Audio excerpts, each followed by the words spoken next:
Hi everyone, it's Bren here and welcome to this week's garden update. I'm actually quite looking forward to showing you around because I feel like there's been some huge changes in a very positive way since I've seen you last Friday. Even the garden has surprised me with its resilience. Some plants are really just taking off again, and let's go and have a look around. Last week I said that I was going to have this area all cleared out at this stage, but that just didn't happen. I ended up focusing my attention elsewhere in the garden, but you know what? There's some really encouraging things that are happening in here. Here's the carrot bed and look at all of this lovely new green growth. So I believe in last week's video there was pretty much not much here at all. Most of these carrots were shredded right to the soil base, but now in a matter of a week they've put out all of this lovely new growth. And same over here in this bed. Look at the comfrey. Can you believe that? It is full and lush. It's hard to believe that it was through a massive storm only 2 weeks ago tomorrow. So pretty much in this area it's the same as it was last week, but I have made some plans and I have a rough idea of what I'm going to put into each bed. I'm standing back out at the front entryway to kind of show you my rough idea of what's going to go into each bed. So the very far one there will be corn, and then I'm going to have 1, 2, 3, and the large one over here, 4. They're all going to be tomatoes. This bed, I'm thinking lots of beautiful flowers which will look pretty at the front. Over here, I haven't quite decided yet because I do have a bit of an issue up above.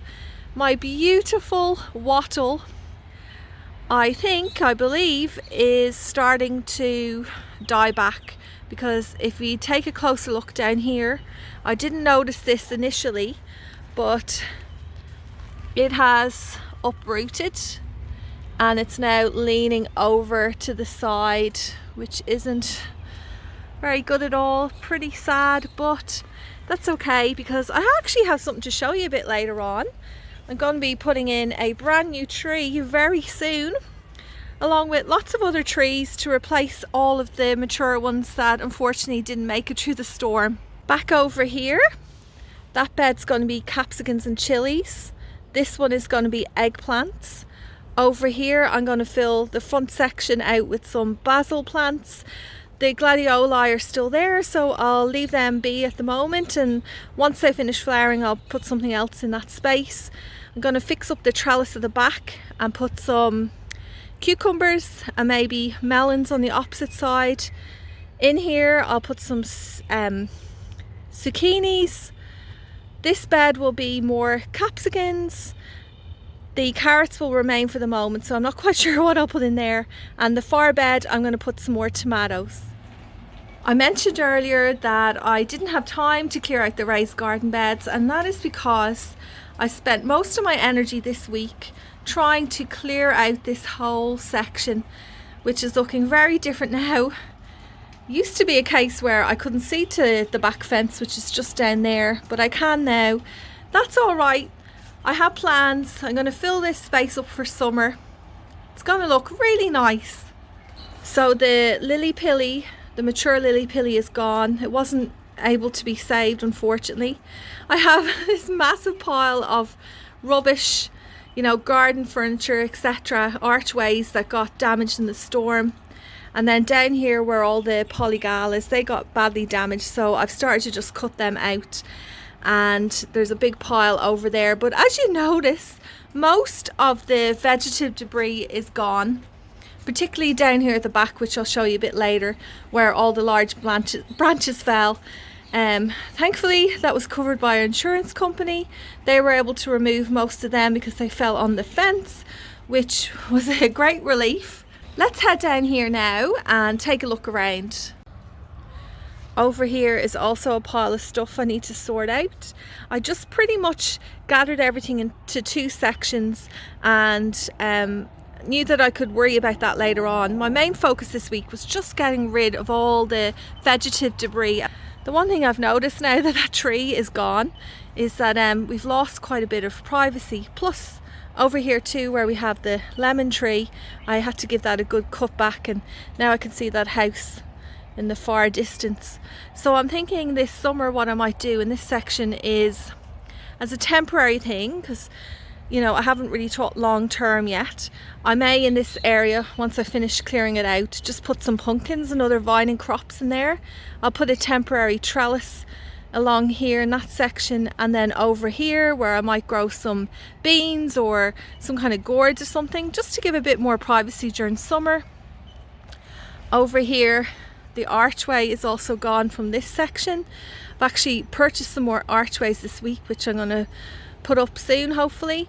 And the lemon tree, I was a bit full on when I was cutting this back. I just kind of went for it because a lot of the branches were damaged. I know I have done this before to this tree and it bounces right back. So I've cut off quite a large portion of it. It's a lot more compact now, but give it about 18 months and it will be back to its full glory. I went to a couple of garden centres and I bought some seedlings to refill this area. Over here I've also transplanted some perennials into this space, which is looking pretty bare, but there are plants in there and they will fill out. Over here, this is where there was another archway just here, but I have removed that and I'm gonna have to leave this whole space free because this tree will most probably need to be taken down and I need to make some room for the arborist to access it. So I thought hopefully this will be enough space for him. Usually when we have the arborists at the back, they come in here, but I really just want to start filling it out again. That's the fan garden there down the back. I also gave a good cut back to the mulberry tree, and over here this was another orange tree. This is probably the most extreme cut I've given any tree in my whole life. But a couple of my friends who are very knowledgeable with gardening said that this orange tree should come back. I've kind of given it an extreme skeleton prune. We'll see what happens. I mean, I'm pretty hopeful it will re-sprout, but if it doesn't, it doesn't. That's all right. I know it's looking so messy, but hey, it's life at the moment. This is the fan garden. I'm going to take a few steps back, and can I just say that I am so happy I had backup seedlings, because I was able to replant most of this section during the week with seedlings I had up stored against the house, and I'm just so happy I was able to do that. I did also buy a few too in the garden centre to fill out a few spots, like these celosia here. Oh, there's the tag. I bought a couple of punnets of them. Otherwise, most of the plants in here are ones that I grew from seed, a real big mixture which I'll go through in, you know, another time. You'll probably have to use a bit of imagination here, but what I'm planning to do is, so originally there was the archway with the fans on, and I'm going to put up a new archway, but I'm going to make it double the depth. So instead of one, I'm putting up two archways. And then you're going to walk in here, and what I'm doing is I'm changing where the footpath was. So originally it came around this way. I'm actually moving it over to here where the chickens are. You can see I've already made a start on it. Kind of taking a bit of an advantage of the fact that that orange tree has been cut back. I do know it will eventually grow again, and you know, this probably isn't ideal for long-term planning, but for the moment I'm going to move the pathway over here closer to the stump, which means on this side I'll be able to extend the beds and fit in a lot more flowers. This week I received this free finger lime tree. It's part of an initiative set up by the state government here in New South Wales, Australia. And I just think it's a great campaign that I want to tell you a little bit more about. The government here are giving away free trees. Now they have actually, because of high demand, just ran out of them, but they should have some back in stock by early 2020. They're just trying to encourage people to plant more trees, regardless of what space you have. So you could have a big back garden like I do, or there are trees that are suited for balconies and other small spaces.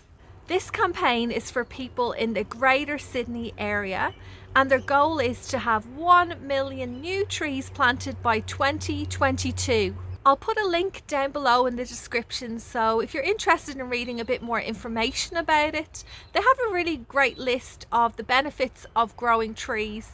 Plus they also have this really cool tree counter total, which the last time I checked it was over 600,000 trees were registered as being planted or pledged to plant in my area.